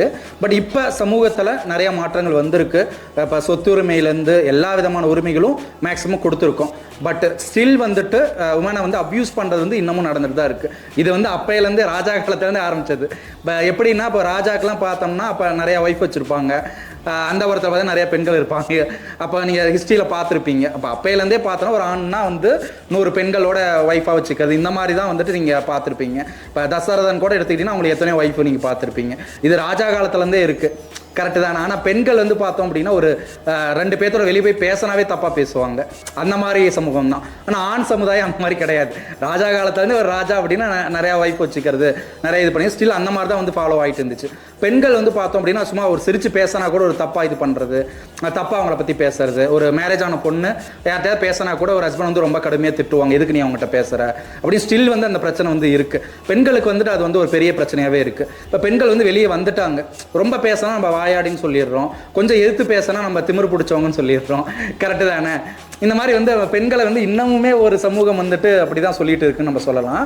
நம்ம நந்தா சொல்கிறோமா நியூஸ் அப்படிங்கிறது டெய்லியும் வந்துட்டே தான் இருக்குது. சின்ன குழந்தையிலேருந்து பெரியவங்கலேருந்து பாட்டி கூட நம்ம நியூஸில் பார்க்குறோம். இதெல்லாமே நானே எத்தனையோ நியூஸ் பார்த்துருக்கேன். இது எல்லாமே நம்ம ஆத்தூர் இங்கே லோக்கலில் நடந்த நியூஸ் தான். இதெல்லாம் நம்ம இன்ஸ்டாகிராம்லேயே நம்ம நியூஸாக போட்டிருக்காங்க. இது டெய்லி பேசிஸில் நடந்துகிட்டே தான் இருக்குது. இதுக்கு என்ன ரீசன் அப்படிங்கிறத நம்ம எஜுகேஷன்ஸ் தான் வந்து அப்கிரேட் பண்ணணும். இதை தடுக்கிறதுக்கான முயற்சிகள் வந்து நம்ம எஜுகேஷனில் தான் வந்து அப்கிரேட் பண்ணி கொண்டு வரணும். இதை வந்து எப்படி தடுக்கணும் கவர்மெண்ட் தான் வந்து எடுக்கணும். இது வந்து நம்ம டிஜிட்டல் மார்க்கெட்டிங்கில் வரும்போது நம்ம எல்லாம் ஃப்ரீ சோர்ஸ் டிஜிட்டல் மார்க்கெட்டிங்லாம் ஃப்ரீயாக ஆக்சஸ் வந்தனால இந்த டெக்னாலஜியை பார்த்தோம் அப்படின்னா ஒரு மோசமாக வந்துட்டு எல்லாரும் ஃப்ரீ ஆக்சஸ் கொடுத்துருச்சு. ஈவன் கவர்மெண்டால் கூட ஸ்டெப்ஸ் எடுக்க முடியாத அளவுக்கு ஒவ்வொரு செகண்டும் வீடியோ அப்டேட் ஆகிட்டு இருக்குது. அப்போ எத்தனை பேர்த்து மேலே ஸ்டெப்ஸ் எடுப்பாங்க? திடீர்னு பார்த்தோம் அப்படின்னா குட்டிமா யூடியூப் சேனல் அப்படி கிரியேட் பண்ணுறாங்க. ஒல்லியாக ஒரு பொண்ணு உட்காந்து அது ஒரு இன்டர்வியூ எடுக்கிறாங்க. இந்த டிக்டாக்ல ஆனவங்களாம் சேர்ந்து ஒரு குரூப் ஆஃப் பீப்புள் வந்துட்டு அப்யூஸாக பேசுறது ரொம்ப மோசமாக பேசி அது ஒரு சேனலில் பண்ண ஆரம்பிச்சிட்டாங்க. இன்னொரு பொண்ணு பார்த்தோம்னா இன்டர்வியூ போய் மோசமாக எடுக்குது, அது ஒரு சேனல் கிரியேட் பண்ணுது. இதே வந்து இது கிரியேட் ஆகிட்டே இருக்குது. ஆனால் நாம் பார்க்குறோம் ஒரு பையன் போய் இன்டர்வியூ எடுத்து பண்ணான்னா நிறைய இதெல்லாம் கேஸில் பண்ணி இன்னொரு வீடியோ பண்ணிட்டான்னு பண்ணுறோம். ஆனால் இவ்வளோ பேர் பேசிகிட்டு இருக்காங்க, அதை அரெஸ்ட் பண்ண மாதிரி நம்ம வரல. என்ன ரீசன் அப்படிங்கிறது நம்மளுக்கு தெரியல. சரிங்களா? அது வந்து பார்த்தோம்னா ஒவ்வொரு செகண்ட் அப்டேட் ஆகிட்டே இருக்குது. இப்போ இந்த டெக்னாலஜி வளர்ச்சியில் பார்த்தோம் அப்படின்னா ஒரு காலகட்டத்தில் இப்படி இருந்த பெண்கள் வந்துட்டு இப்போ எந்த அளவுக்கு சேஞ்ச் ஆகிருக்காங்க அப்படிங்கிறத நம்ம பார்க்கலாம். இது வந்து நம்ம பாசிட்டிவ் சைட்ஸும் நம்ம பார்க்குறோம், நெகட்டிவ் சைட்ஸும் நம்ம பார்த்து சமூகத்தில் இருக்க பாசிட்டிவ் மட்டும் பேசுகிறோம். ஒரு காலத்தில் வந்து நம்ம வராதவங்க இப்போ பெண் ஓட்டுநர் ஆகிட்டாங்க, ஃப்ளைட் ஓட்டுறாங்க, இப்போ எஜுகேஷன் வந்துட்டாங்க, எல்லாமே வேலைக்கு வர ஆரம்பிச்சிட்டாங்க, நைட் ஷிஃப்ட் வேலைக்கு வராங்க. இப்படி ஒரு சமூகம் இருந்தாலும் இன்னொரு சமூகம் வந்துட்டு இப்படி இருக்குது. அப்போ இந்த சமூகம் வந்துட்டு நம்ம பார்க்குறத தாண்டி இன்னொரு சமூகமும் கிரியேட் ஆகிட்டு இருக்குது. இப்போ இதோட வளர்ச்சினால என்ன ஆகும் அப்படின்னு பார்த்தோம் அப்படின்னா ஒட்டுமொத்த சமூகமே சீர்கேடு ஆகிறதுக்கான வாய்ப்புகளும் இருக்குது. ஒரு ராங் இன்ஃப்ளூயன்ஸ் வந்து அந்த இடத்துல பண்ணுறாங்க. சரிங்களா? இப்போ புதுசாக இன்ஸ்டாகிராம் இன்ஃப்ளூயன்ஸ்லாம் என்ன பண்ணுறாங்கன்னா அவங்களுக்கு போகிற கெட்ட வார்த்தை கமெண்டை ரிப்ளை பண்ணுறதுக்கு ஒரு வீடியோ போட்டு அதை வச்சு பண்ண ஆரம்பிச்சிடுறாங்க. ஏன்னா இந்த ஃப்ரீ சோர்ஸை அவங்க வந்து பண்ணிக்கிறாங்க. இப்போ இன்ஃப்ளூயன்சிங் பண்ணோம் அப்படின்னா அவங்க அடல்ட் இதுக்கு ஒரு போய் மார்க்கெட் பண்ணுறது, அதுக்கு ஒரு வீடியோ விளம்பரத்துக்கு போனால் 1 லட்சம் 5 லட்சம் கொடுப்பாங்க. இந்த மாதிரி வந்து அட்வர்டைசர் வேணும் அப்படின்னா நம்ம இந்த மாதிரி வீடியோ போட்டால் தான் அவங்க சொல்லிட்டு ஒரு ராங் அப்ரோச் வந்துருச்சு. பட் நாம் நினைக்கிறோம் அவங்களுக்கு அப்பா அம்மாலாம் இருப்பாங்களா, அவங்களை யாரும் சொல்ல மாட்டாங்களான்னு சொல்லிட்டு. ஆனால் மோஸ்ட்லி அவங்க எல்லாருமே பேரண்ட்ஸ் விட்டு தள்ளி வந்து அவங்களோட ஃபீல்டு அப்படின்னு சூஸ் பண்ணிட்டாங்க. புரியுதுங்களா? அப்போ இதை வந்து நம்ம எதிர்த்து போராடணும் அப்படின்னா பெண்களை எதிர்த்து இதுக்கான இதையும் நம்ம செய்யணும். ஏன்னா நிறையா வந்துட்டு ஒரு நல்லா பேசக்கூடிய திறமையான கரெக்டான அப்ரோச் இருக்கவங்க அந்த வீடியோ போட்டு பாருங்கள் இந்த மாதிரி பண்ணுறாங்க, இது யாருமே சமூகம் கேட்கறதில்லங்கிறது நிறைய பேர் பெண்களே குரல் கொடுக்கறத ரீசன்ட் டேஸில் பார்க்குறோம். பட் இதுக்கான ஸ்டெப்ஸ் எடுத்து நம்ம தடுக்கிறதா, நம்ம டிஜிட்டல் ஃபீல்டில் இருக்கும்போது இதுக்கான ஆக்சஸ் வந்து நம்ம எடுத்து அதை வந்து தடுத்து நாம தான் வந்து பண்ணணும். ஏன்னா நம்ம சொசைட்டியை கரெக்டாக கொண்டு போகிறதுக்கான ஒரு வேவும் இருக்கும்போது ராங்காக போகிறத தடுக்கிறதுக்கும் நம்ம வந்து அதை முயற்சி பண்ணி தான் ஆகணும் அப்படிங்கிறத என்னோட ஸ்ட்ராங்கான கருத்து இருக்குது. ஒரு பக்கம் நம்ம வந்து உமன் எம்பவர்மெண்ட், உமன் ஆந்திரப்பனெல்லாம் வரும்னு சொல்லிட்டு நான் வந்து ஸ்பீச் கொடுத்துட்டு இருக்கேன். இதை மட்டும் பண்ணிட்டு இருக்கும்போது அந்த சமூகம் மட்டும் வளருது. பட் இன்னொரு வந்து பசங்கள்லேருந்து கிட்ஸ்லேருந்து எல்லாருமே இப்போ ஸ்கூல் பசங்க இன்ஸ்டாகிராமில் வராங்க. இப்போ ராமகிருஷ்ணா ஸ்கூலில் நாங்கள் வந்து ஒரு ஸ்கூல் வீடியோ எடுக்கிறோன்னா அந்த பசங்களாம் கமெண்ட் போடுறாங்க. இப்போ ஃபோன் எல்லார் கையிலையும் இருக்குது. அப்படி இருக்கும்போது எல்லா வீடியோவும் எல்லாருமே பார்க்க ஆரம்பிச்சிடுறாங்க. இப்போ பேரண்ட்ஸ் அப்படிங்கிறப்ப ஒரு கண்ட்ரோலே வந்து அந்த இடத்துல இல்லாமல் போயிடும். இப்போ பசங்க எங்கே இருக்காங்க, எங்கே போகிறாங்கன்னு சொல்லிட்டு இப்போ இதுக்கு முன்னாடி இந்த பேரண்ட்ஸ்லாம் ஓரளவு கண்ட்ரோல் பண்ணி வச்சுருந்தாங்க. இப்போ நாங்களாம் இருக்கும்போது வீட்டை விட்டு வெளியவே நாங்களாம் வரமாட்டோம், வீட்டுக்குள்ளே தான் வச்சுருப்பாங்க. விளையாண்டா கூட சொல்லாமல் போகக்கூடாது. ஸ்டில் நாங்களாம் கண்ட்ரோலில் இருக்கிறோம். வீட்டை விட்டு வெளியே போனால் நாங்கள் சொல்லிட்டு போகணும்னு சொல்லிட்டு. இப்போ ஆண் குழந்தை பெண் குழந்தை அந்த மாதிரி கிடையாது, எங்கே வேணாலும் போகலாம், எங்கே வேணாலும் வரலாம்னு சொல்லிட்டு. இப்போ எத்தனை வந்து ரேப் கேஸ் வந்து நம்ம ஸ்கூல் பசங்களே இது பண்ணிட்டாங்க அப்படிங்கிறது நம்ம படுத்துட்டு இருக்கோம். அப்போ இந்த சமூக சீர்கேடு எங்கேருந்து ஆரம்பிக்குது அப்படின்னா இந்த டெக்னாலஜி ஃபீல்டில் தான் வந்து நம்மளுக்கு வருதே தவிர மற்ற ரிசோர்ஸஸ்ங்கிறது ஒரு பர்சன்டேஜ் தான். இப்போ ட்ரெஸ்ஸிங் நம்ம சொல்கிறோம் அப்படின்னா அது வந்து ஒரு செக்டாராக தான் இருக்குது. அப்போ மெஜாரிட்டி எங்கே இருக்குது அப்படின்னா அந்த டெக்னாலஜிலே தான் வந்து இந்த சீர்கேடு நடக்குது அப்படிங்கிற நம்ம புரிஞ்சுக்கலாம். இது வந்து அபார வளர்ச்சி அடையுது, ரொம்ப வந்து வேகமாக போயிட்டு இருக்குன்னு சொல்லலாம். புதுசாக யூடியூபர், புதுசாக இன்ஃப்ளூயன்சஸ், ஃபேஸ்புக் பேஜ், நிறையா பொண்ணுங்க வந்துட்டு இதில் வராங்க. இல்லை நாட் ஒன்லி தமிழ்நாடு, ஆல் ஸ்டேட்டுமே கல்யாணத்தில் இறங்குறாங்க அப்படின்னு சொல்லலாம். நீங்கள் நார்மலாக இப்போ யூடியூப்பில் சும்மா நீங்கள் ஒரு ஷார்ட்ஸ் பார்த்தா கூட கண்டிப்பாக ஏதோ ஒரு ஷார்ட்ஸ் அதை நீங்கள் ஆட்டோமேட்டிக்காக நீங்கள் பார்ப்பீங்க. அதுவே வந்துட்டு ஆட்டோமேட்டிக்காக நம்மளுக்கு உள்ள காட்டிடும். ஏன்னா வைரலாக போகிறது எல்லாமே ரெக்கமெண்ட் பண்ணுது இல்லையா? அப்போ நம்மளே நம்ம பிடிச்சாலும் பிடிக்கலாம், அந்த வீடியோவை நம்ம ஸ்வைப் பண்ணும்போது ஏதாவது ஒரு இதெல்லாம் பார்த்தோம். இப்போ ஸ்கூல் பசங்க, ஸ்கூல் குழந்தைங்களாம் யூஸ் பண்ணுறாங்கன்னா கண்டிப்பாக வந்து இது ஒரு பிரச்சனை ஆகும். இப்போ இதெல்லாம் வந்து நம்ம டிஜிட்டல் ஃபீல்டில் இருக்கும்போது நாம தான் வந்துட்டு இதுக்கான இதெல்லாம் வந்து நம்ம ஆக்ஷன் வந்து எடுக்கணும். ஏன்னா நான் காலேஜ் படிக்கும்போது ஆர்டி ஆக்ட் அப்படிங்கிற லா பற்றி நிறைய எடுத்திருக்கேன். அப்படி அந்த ஆக்ட்னா என்னன்னா கவர்மெண்ட்டே நம்ம கொஸ்டின் கேட்கலாம். ஆர்டி ஆக்ட் அப்படிங்கிற முதல்ல நான் அது வந்து அவேர்னஸ் கொடுத்தப்ப இந்த மாதிரி நம்ம என்ன கொஸ்டின்ஸ் வேணாலும் கேட்கலாம். ஒரு கவுன்சிலரோட பொறுப்பு என்ன, அவரோட சேலரி என்ன, அவர் என்னென்னலாம் வந்து செய்யணும் அப்படின்னு நம்ம கவர்மெண்ட் சம்மந்தப்பட்டதை ஒரு கேள்வி கேட்டோன்னா அவங்க ரிப்போர்ட் கொடுக்கணும். இப்போ எக்ஸாம்பிளுக்கு சேலம் இங்கே இருக்குது அப்படின்னா என்னோட லொக்கேஷன்ஸில் சீரமைப்பு பண்ணுறதுக்காக என்ன ஒதுக்கீடு பண்ணியிருக்காங்க, அது ரிப்போர்ட்டை கொடுங்கன்னு சொல்லிட்டு ஆர்டி ஆக்டில் நம்ம போட்டோம் அப்படின்னா அவங்க அதுக்கு ஆன்சர் வந்து கொடுக்கணும். அவங்க அதுக்கான ஃபாலோ பண்ணி எடுக்கணும். அது மாதிரி எல்லா சட்டத்திட்டங்களும் வந்துருச்சு. இப்போ சேலம் கலெக்டர் இருக்காங்க, ஒரு சைபர் கிரைம் போலீஸ் இருக்குது, எவ்வளோ சட்டத்திட்டங்கள் இருக்குது. இப்போ அவ்வளோ இதுவும் யார் பண்ணணும் அப்படின்னா நம்ம சாதாரண மக்கள் தான், நாம தான் வந்து பண்ணணும். இப்போ எத்தனை யூடியூபர் அரெஸ்ட் பண்ணியிருக்காங்க, எவ்வளோ விஷயம் நடக்கிறாங்க, அதெல்லாம் மீறி இதில் நடக்குது அப்படின்னா நம்மள மாதிரி எஜுகேட்டட் பீப்புள் தான் இதை தடுக்க முயற்சி பண்ணணும். எத்தனை பேர் தனக்கு வேண்டாம் அப்படின்னு நம்ம ஒதுங்கி போகிறோம் இல்லையா, நம்மளுக்கு எதுக்குப்பா இது வேண்டாம் அப்படின்னு ஒதுங்கி போகிறது வந்து இந்த சமூகத்தையே வந்துட்டு இதாகும். இப்போ நாமளும் ஒன் ஆஃப் த ரெஸ்பான்சிபிலிட்டி ஆகிறோம். கரெக்டுங்களா? இப்போ நம்ம குழந்தைங்க, நம்ம சார்ந்தவங்க, நம்ம ரிலேட்டிவ்ஸு நாம் ஏதாவது அஃபெக்ட் ஆனாதான் நம்ம அதுக்குள்ளே வரோம். ஐயோ இவங்க பார்த்து கெட்டு போயிட்டாங்களே அப்படின்னு சொல்லி இதாகுது. ஏன்னா நான் வந்து ஸ்கூல் ஸ்டூடெண்ட்ஸ்க்கு முதல்ல வந்துட்டு கிளாஸ் எடுத்திருக்கேன். அப்போ வந்து ஒரு மோசமான ஒரு இது நடந்திருக்கு. ஏன்னா அந்த பையன் நான் இந்த மாதிரி வீடியோ பார்த்தேன் சார் அப்படின்னு அவன் சொல்கிறான். அப்போ அவங்க அப்பாட்ட சொல்கிறேன், இந்த மாதிரி ஃபோன்லாம் கொடுக்காதீங்க, இந்த மாதிரி வீடியோ பார்த்து நான் சொல்கிறான் அப்படின்னு சொல்லிட்டு அவங்க நான் டியூஷன் எடுக்கும்போது நான் சொன்னேன். இது நடந்து ஒரு 7-8 வருஷம் முன்னாடி இருக்கும். இப்போ அப்பையிலேருந்தே வந்துட்டு அந்த டெக்னாலஜியோட வளர்ச்சி வந்து உள்ளே வரும்போதே அது ஆக்குபைட் ஆயிடுச்சு. அந்த பையன் வந்து பார்த்தோம் அப்படின்னா 4வது 5வது தான் படிக்கிறான். அவன் வந்து அந்த வேர்டு யூஸ் பண்ணும்போது இப்போ சமூகத்தில் இருக்கிற எல்லாருமே வந்துட்டு இப்போ சாய்தேசன் வயசுங்களை இருக்கிறவங்களேருந்தே இப்போ ஆரம்பிச்சிடுறாங்க வீடியோ பார்க்கறதுக்கு எல்லாமே. இப்போ அதிலேருந்தே வந்து எல்லாரும் கெட்டு போக ஆரம்பிச்சிடறாங்க. அதனால் இது வந்து நம்ம தடுத்து நிறுத்தணுங்கிறது நம்மளோட ஒவ்வொருத்தரோட ரெஸ்பான்சிபிலிட்டியாக மாறுது. ஆனால் உமன்ஸ் டேல நம்ம வந்து ஒரு தீர்மானம் எடுக்கணும் அப்படின்னா இந்த சமூக சீர்கேடுக்கு ஆப்போசிட்டாக நம்ம ஒரு ஸ்டெப்ஸ் எடுத்தால் தான் அது வந்து நடக்கும். இப்போ நான் ஒருத்தர் கம்ப்ளைண்ட் போட்டேன் அப்படின்னா அதை விட்டுருவாங்க. அப்போ 100 பேர் போடுறோம் அப்படின்னா அது மேலே ஆக்ஷன் எடுத்து தான் ஆகும்.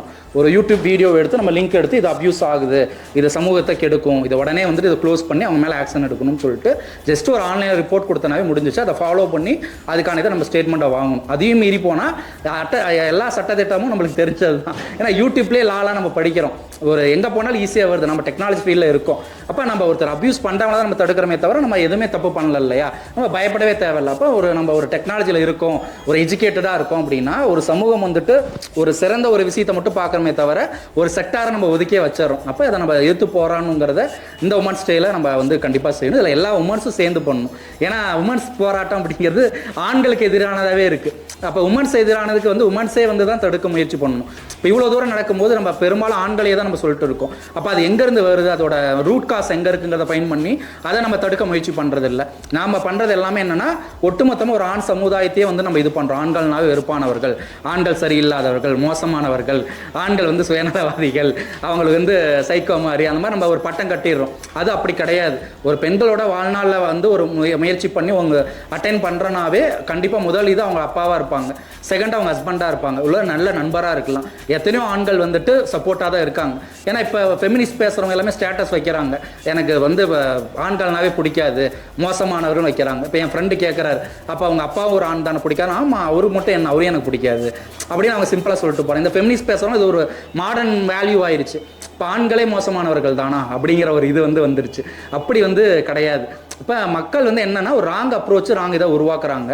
அதே மாதிரி இப்போ ட்ரெஸ்ஸுக்கு எதாவது சொன்னோன்னா உடனே ஆண்களை திட்டுறது, இது வந்து என்னோட உரிமை, நீ எதுக்கு சொல்லணும் அப்படிங்கிற சமூகமும் உருவாகுது.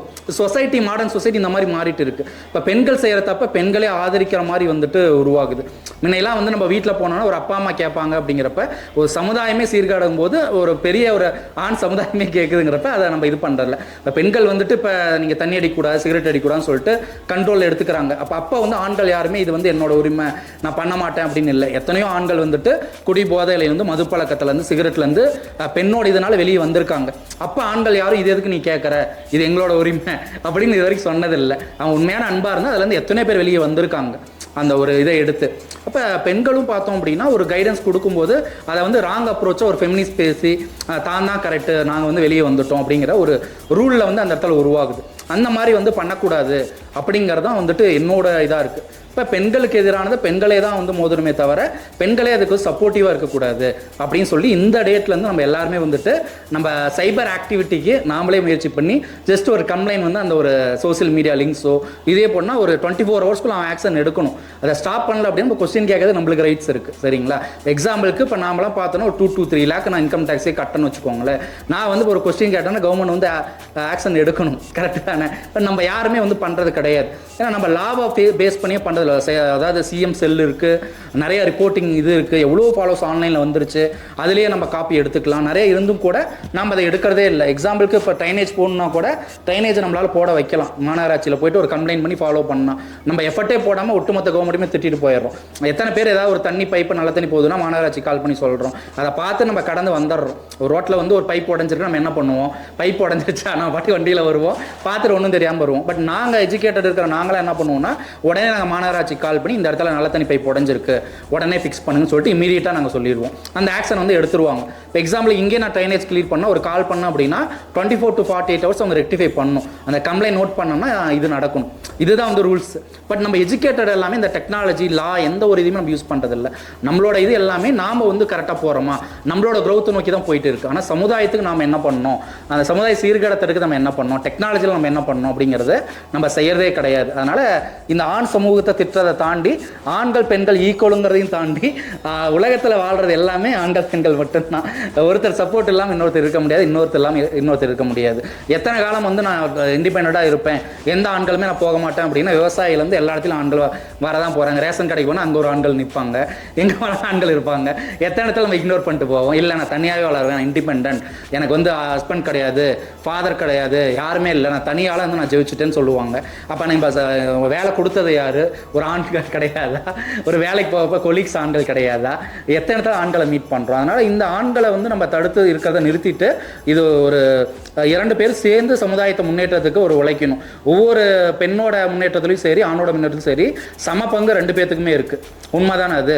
இப்போ நான் வந்து ஒரு ஃப்ரீடமாக இருக்குன்னா ஒய்ஃப் கொடுத்தது தான், ஒரு ஒய்ஃப் ஒரு ஃப்ரீடமாக இருக்காங்கன்னா நான் கொடுத்தது தான். இப்போ இந்த ஃப்ரீடமாக யாரும் கொடுக்கணுங்கிற அவசியமே இல்லை. நான் எப்படி சொன்னேன், அவங்கவுங்க ஃப்ரீடம் அவங்ககிட்ட தான் இருக்குது. அதை மீறி நம்ம பண்ணுறோம் அப்படின்னா அது ரெஸ்பெக்ட், அவங்கள மரியாதை, ஒரு அக்கறை, அப்படி தான் நம்ம எடுத்துக்கணுமே தவிர அதை கண்ட்ரோலாக நம்ம எடுத்துக்கூடாது. நீ என்ன சொல்கிறது, நான் என்ன சொல்கிறது அப்படிங்கிற மாதிரி எடுத்துக்கிறது. அதனால் இதுதான் வந்துட்டு நம்மகிட்ட இருக்க பிரச்சனை. அதனால் ஒட்டுமொத்த சமுதாயத்தையும் நம்ம வந்து இது பண்ணாமல் நாம் நம்மளோட க்ரோத்தை நோக்கி போகிறத தாண்டி சமுதாயத்துக்கு நம்ம என்ன பண்ணுறோம் அப்படிங்கிறத தாண்டி இந்த ஒரு உமன்ஸ் டேயில் 2025 ஒரு ஸ்ட்ராங்கான இது வைப்போம். ஒன் சைன் எல்லாத்துக்கும் ஹாப்பி உமன்ஸ் டே. கண்டிப்பாக எல்லோரும் ஸ்ட்ரகிள் பண்ணி தான் நம்ம வந்திருப்போம். ஸ்ட்ரகிள்ஸ் இல்லாமல் ஆண்களோட முன்னேற்றமும் கிடையாது, பெண்களோட முன்னேற்றமும் கிடையாது. பட் ஒரு பங்கு அதிகமாக இருக்கும். பெண்களோட முன்னாடி வரதுங்கிறது கொஞ்சம் டிஃபிகல்ட்டு. ஆண்களுக்கு ஈஸி, வேலைக்கு வர்றது நைட் ஷிஃப்ட் போதெல்லாம் ஈஸி. பட் பெண்கள்னால் கொஞ்சம் ஸ்ட்ரகிள் பண்ணும். வீட்டில் பர்மிஷன் தர மாட்டாங்க, வேலைக்கு விட மாட்டாங்க, நைட் ஷிஃப்ட்லாம் போக இங்கே விட மாட்டாங்க. பட் அதையும் மீறி எத்தனையோ பெண்கள் வந்திருக்காங்க அப்படின்னா அவங்களோட ஒரு கான்ஃபிடென்ட் லெவல்னால முயற்சி பண்ணி எல்லா இதுக்குமே சென்னையிலேருந்து, யூகேலேருந்து, கனடாலேருந்து அப்போ அங்கே போய் தனியாக ஒர்க் பண்ணிட்டு இருக்காங்க. ஈவன் ஆஃப்டர் மேரேஜ் கூட என்னோட ஃப்ரெண்ட்ஸ் சர்க்கிளில் இப்போ எவ்வளோ கண்ட்ரியில் போயிட்டுலாம் என்னோடய ஃப்ரெண்ட்ஸ் வேலை பார்த்துட்டு இருக்காங்க, சிங்கிள் பர்சனாக இருந்து. அப்படி இருக்கும்போது கண்டிப்பாக எல்லாத்தாலையும் முடியும். அதை கன்வின்ஸ் பண்ணி நாம் தான் வந்து கொண்டு போகணும். இல்லை எனக்கு ஸ்ட்ரகிள்ஸ் இருக்குது, தடைகள் இருக்குது, நான் வெளியே வர மாட்டேன்னு இருந்தேன்னா எல்லாருமே வீட்டில் முடங்கி உட்கார வேண்டியதான். இப்போ நம்மளுக்கு என்ன பிடிச்சதுங்கிறத நாம் தான் டிசைட் பண்ணணும். தெர் இஸ் எவ்ரி ஹியூமன்ஸ்க்கு அப்படிங்கிறது ஒரு ரைட்ஸ் இருக்குது. அது பெண்களுக்கான ரைட்ஸு இல்லை ஆண்களுக்கான ரைட்ஸ்னு எடுக்காமல் ஒவ்வொரு ஹியூமனுக்கும் தன்னோட வாழ்நாளில் தன்னோட வாழ்க்கையை சூஸ் பண்ணுறதுன்னு சொல்லிட்டு ஒரு ரைட்ஸ் இருக்குது. அதை வந்து அவங்க சூஸ் பண்ணிட்டு அவங்க லைஃப்பை அவங்க பார்க்குறதா வந்துட்டு இதுவே தவிர இல்லை ஆண்கள் ஈக்குவல் பெண்கள் ஈக்குவல் எல்லாரும் சமம் அப்படின்னு சொல்கிறத தாண்டி ஒவ்வொருத்தரால் ஒவ்வொருத்தர் பண்ண முடியும். ஆண்களால் ஒருத்தர் பண்ண முடியாது, நான் அதை போய் செய்வேன் அப்படின்னு பண்ணுறதை தாண்டி உங்களால் என்ன முடியுமோ அதை செஞ்சுட்டு போயிடலாம். அந்த போட்டி அப்படிங்கிறது இருக்கவே கூடாதுங்கிறது தான் என்னோட ஒரு இதாக இருக்கே தவிர இதில் போட்டி போகிறதுக்கு எதுக்கு? அதை போட்டி போட்டு நம்ம என்ன சாதிக்க போகிறோன்னு நினச்சி பாருங்கள். ஆண்கள் பெண்களுக்கு ஈக்குவலோ, பெண்கள் ஆண்களுக்கு ஈக்குவலோ எதுக்கு செய்யணும், எதுக்கு பண்ணணும்? நம்மளால் என்ன முடியுமோ அதை செஞ்சுட்டு போகலாமே. நம்மளுக்கு தேவைப்படுதுன்னா அந்த வேலைக்கு போகலாம். அந்த வேலை தேவையில்லை, வீட்டில் குழந்தைங்களை பார்த்தோன்னா வீட்டில் இருக்கலாம், அது நம்மளோட முடிவு. அதுக்காக எல்லாரும் வேலைக்கு போகணுங்கிற அவசியமும் கிடையாது, எல்லாரும் வீட்டில் முடங்கி இருக்கணும்னு அவசியம் கிடையாது. உங்களுக்கு என்ன தேவையோ அதை நீங்கள் சூஸ் பண்ணுங்கள். கண்டிப்பாக லைஃப்பில் சக்ஸஸ் ஆகும். எந்த ஒரு அளவுகோலும் வச்சுக்க வேணாம். ஒரு லிமிட்டேஷன்ஸ் வந்து வாழ்க்கையில் கிடையாது. உங்களுக்கு பிடிச்ச விஷயத்தை செய்கிற வரைக்கும் அந்த வாழ்க்கை பயணம்ங்கிறது போய்கிட்டே தான் இருக்கும். தெர் இஸ் நோ வந்துட்டு ஃபுல் ஸ்டாப். இப்போ ஒரு 50 வயசு ஆயிடுச்சு எனக்கு ஃபுல் ஸ்டாப் ஆயிடுச்சு, 60 வயசு ஆயிடுச்சு அப்படின்லாம் கிடையாது. எந்த வயசுலையும் எந்த தடையும் இல்லாமல் சாதிக்கிறதுக்கு எந்த ஒரு இதுவும் கிடையாது. ஒன்ஸ் அகைன் வந்துட்டு இந்த உமன்ஸ் டேயில் ஆண்களும் வந்து இதுக்கான இதை வந்து நாங்கள் ஏற்றுக்கிட்டு பெண்கள் சமுதாயத்துக்கு நாங்களும் முயற்சி பண்ணுவோம், எந்த ஒரு இதுக்கும் நாங்களும் இது பண்ணுவோம்னு சொல்லிட்டு இந்த ஆண்களும் சேர்ந்து இதோட உங்களோட முன்னேற்றத்துக்குலாம் நாங்களும் ஒரு பங்கு ஏற்றுக்கிட்டு ஒன்ஸ் அகைன் ஹாப்பி உமன்ஸ் டே சொல்லி நம்ம முடிச்சிடலாம். ஓகேங்களா? ஓகேப்பா.